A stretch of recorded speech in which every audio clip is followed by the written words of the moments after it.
NFL. But our lead this hour coming from baseball. That's where the story that caught my attention is. It's an update on the Carlos Correa front, the free agent shortstop who's known as a dirty, rotten cheater, most famous for being a central figure in the single worst cheating scandal in North American sport in Houston. Well, he's still a free agent, and everyone anticipated that, hey, this is going to get a deal done. They assumed the position that once the holidays were over and Correa got back to business with the Mets and they were meeting and all that, a deal would get done. Well, if you have not heard, and perhaps not, obviously that is not the case, as Carlos Correa has been forced to put his tail between his legs and try to find somebody else to play for.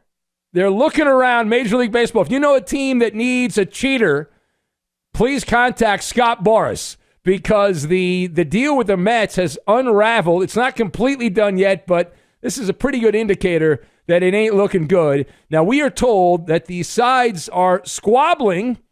They have reached impasse over the contractual language. So essentially, in layman's terms, the Mets would like a get out of the contract clause because you're going to be a bum in a few years. And Correa's like, no.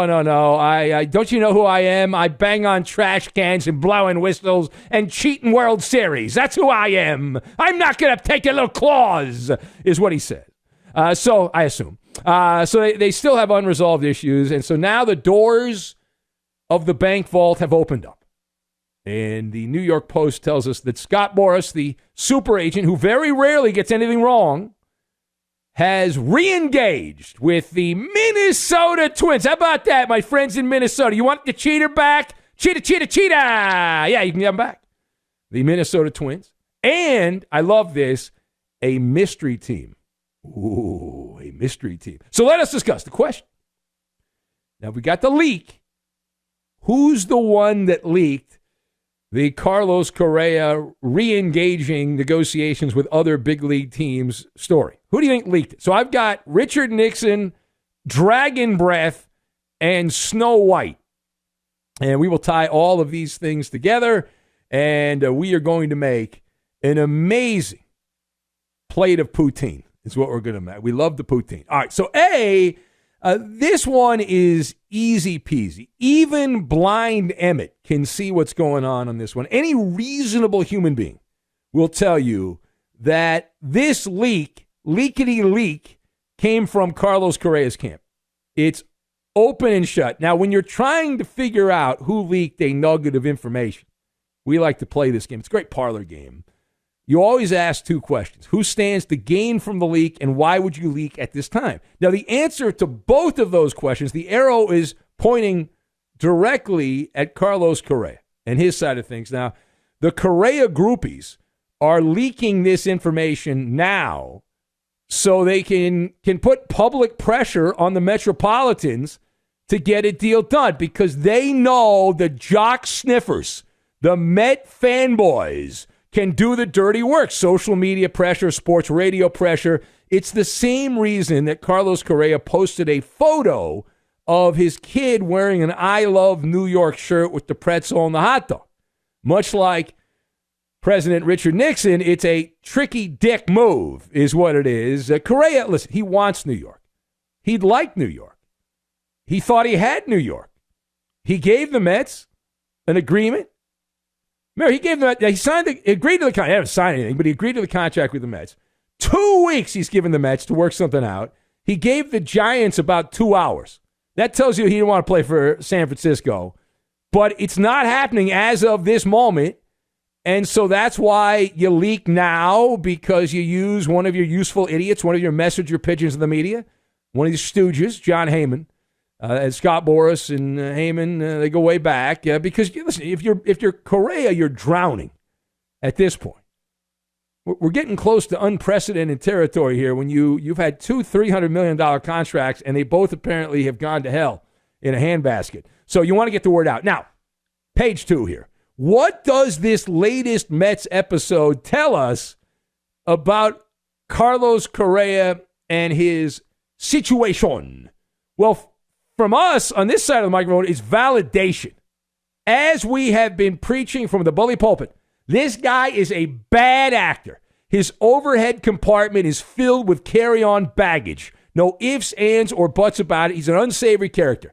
If this guy was a Boy Scout, they would have overlooked some of these medical things and said, oh, you know what? You're perfect in every other way. Come to our team. But why would you want to do business with this punk? He tarnishes everything he touches. He's a dirty, rotten cheater. Unpunished by that loser Rob Manfred. Unremorseful. And based on what we've seen here, it's pretty clear, according to the Giants, and now it looks like the Mets, Carlos Correa has dragon breath. He's suffering from halitosis, and there's not enough mouthwash at Costco, Target, Walmart, Sam's Club to clean this guy's mouth up. Okay? Dirty, dirty, dirty, dirty. All right, last word. So will another major league team engage with Carlos Correa? Now, I'd like to say no, that's it. He's going to have to go somewhere else, or he's going to have to take another one-year contract. But sadly, the answer to the question is yes, he will find a job somewhere else. There's a lot of dummies in baseball, dum-dums. And we've been hearing here, I've been asking some questions, people I know that work around the sport, and the word is they're confident that he will get an offer here shortly, and they're hoping the Mets actually will come back and close the deal. But fool me once, shame on you. We've heard this line, right? Fool me once, shame on you. Fool me twice, shame on me. Fool me 3 times, shame on everyone, right? Since the price tag has gone down, down, down, down, down, it's fair to say that teams believe that the other team's like, well, now we've got a deal. Because you got to think the next contract's going to be below $300 million.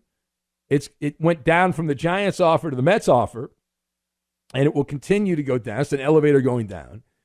And he's the poisoned apple from the Snow White fairy tale, Carlos Correa. He's the poisoned apple, that magic blood apple that will send its victims, whoever signs him, into the sleeping death when bitten. The victim can only be revived by a sacrifice to the baseball gods. That's it.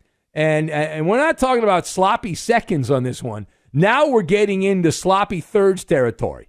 That the Giants didn't want him, the Mets don't want him right now, and go take a shower. Have some self-respect if you're one of these other teams in baseball. And I'm talking about you, Minnesota Twins, and there's also some rumblings at the Red Sox, who apparently have money now after not spending money for a while. After they signed Rafael Devers, they've got some hair on their chest now, and that they might snoop around because the Red Sox have cheating Astro Alex Correa as their manager. So you have a natural fit. But I say stay away. Let that guy squirm like a baby worm, Carlos Correa. That's what I say. But I'm on in the middle of the night, so I'm guessing they're not listening. But I'll still scream.